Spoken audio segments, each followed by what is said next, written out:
পানি লাগবে কারো? পানি। গত 18 জুলাই বাংলাদেশের উত্তরা আজমপুর এলাকায় মীর মাহফুজুর রহমান মুগ্ধ যখন পানির কেস হাতে নিয়ে ক্লান্ত শিক্ষার্থীদের মাঝে পানি বিতরণ করছিলেন, তখন তিনি ঠিক মতন তাকাতেও পারছিলেন না। কোটা সংস্কারের দাবিতে আন্দোলনরত শিক্ষার্থীদের ছত্রভঙ্গ করতে পুলিশের ছোড়া টিয়ার গ্যাসে তার চোখ হয়তো জ্বালা করছিল।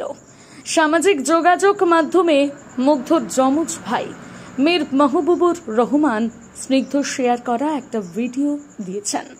সেখানে দেখা যায় সেদিন অকুত ভয়ে মুগ্ধ কিভাবে সেবা দিয়ে চলেছেন অন্য শিক্ষার্থীদের।